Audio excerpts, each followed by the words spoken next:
আসসালামু আলাইকুম বন্ধুরা, আজকে দুপুরে আয়োজনটা একটু অন্যরকম, তাই তোমাদের সাথে শেয়ার করতে আসলাম। প্রথমে দেখো বন্ধুরা, আমি চাউলটা একটু ফুটাই একপাশে রেখে দিয়েছি মাছ ঝরানোর জন্য। তারপরে 2টা ডিম ভেজে এক সাইডে রাখলাম। এবার আসি মেন উপকরণে। দেখো বন্ধুরা, আমি আজকে করব ফ্রায়েড রাইস। তার জন্য আমি এখানে দেখো বরবটি, গাজর, পেঁয়াজ, কাঁচামরিচ, ক্যাপসিকাম সবগুলো সুন্দর করে কেটে ধুয়ে নিয়েছি এবং আসি রান্নায়। এবং তেল গরম হওয়ার পরে এখানে আমি পেঁয়াজগুলো দিয়ে নিয়েছি। তারপরে এক এক করে বাকি উপকরণগুলোও দিয়ে নিলাম। তারপরে আমি এগুলো তেলে নাড়াচাড়া করতে থাকলাম।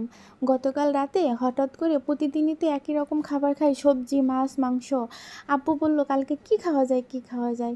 তারপরে আমি বললাম আচ্ছা ঠিক আছে, আমি ট্রাই করে দেবো কালকে কি করা যায়। তারপর এটাই করলাম। সকালে উঠে ভাবছি এটা করব না ওটা করব। তারপরে তাদের জন্য সারপ্রাইজ ফ্রাইড রাইস করে দিলাম। আর সাথে ছিল মজার চিলি চিকেন। এটাও কিন্তু আমি ফার্স্ট টাইম ট্রাই করছি, তাও আপনাদের সামনে শেয়ার করলাম।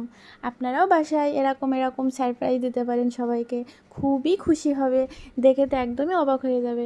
আর চিলি চিকেন করার জন্য প্রথমে দেখো আমি চিকেনগুলো খুব সুন্দর করে ছোট ছোট করে কেটে ধুয়ে নিয়েছি এবং এর ভিতরে দেখো একটু ময়দা, আদা রসুন, ডিম, তারপরে কর্নফ্লাওয়ার দিছি, আর স্বাদ মতো লবণ দিছি, হালকা সাদা তেল দিছি এবং কালার আনার জন্য একটু মরিচের গুঁড়া দিয়েছি এবং এটা আমি 10 মিনিটের জন্য মেখে রেখে দিলাম। আর এটা দেখো শুকনা মরিচ, এটা দিয়ে আজকে আমি চিলি চিকেন রান্না করব, কারণ এখানে আমি গুঁড়া মরিচ অ্যাড করব না, আর হলুদ তো একদমই না। আর ওটা আমি পাটায় বেটে নেব। আর দেখো মাখানো চিকেনগুলো আমি একটু একটু করে ভেজে নিলাম। ভেজে নেওয়ার পরে মাশাআল্লাহ লুকটা অনেক সুন্দর আইছিল। এখন আসি আমরা রান্নার কাজে। আর এখানে দেখো ক্যাপসিকাম আর রসুন কুচি, আদা কুচি, পেঁয়াজ আর এই যে সেই কাঁচামরিচটা শুকনা মরিচটা আমি বেটে নিয়েছি।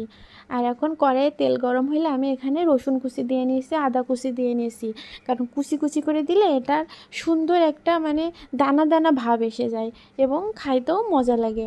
এবং এতে কিন্তু আমি এক এক করে বাকি উপকরণগুলো অ্যাড করে নেব।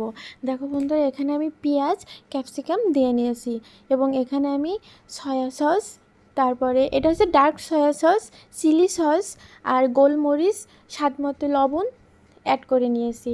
তারপর আমি এখানে কালারটা দেখছো বন্ধুরা, মাশাআল্লাহ মাশাআল্লাহ, আমি কিন্তু এটা ফার্স্ট ট্রাই করছি আর সবাইকে সারপ্রাইজ দিছি। মাশাআল্লাহ খুবই মজা হয়েছিল। তারপর আমি দেখো ওখানে এটা হচ্ছে আমি কর্নফ্লাওয়ারটা নিয়ে নিছি আর ওর ভিতরে আমি চিকেনগুলো দিয়ে নিয়েছি। আস্তে আস্তে কর্নফ্লাওয়ার দিয়েছি এবং একটু একটু করে নাড়াচাড়া করে নিয়েছি। ভিডিওই জানি না কেমন হয়েছে, কিন্তু সামনাসামনি মাশাআল্লাহ। সবাই আমার জন্য দোয়া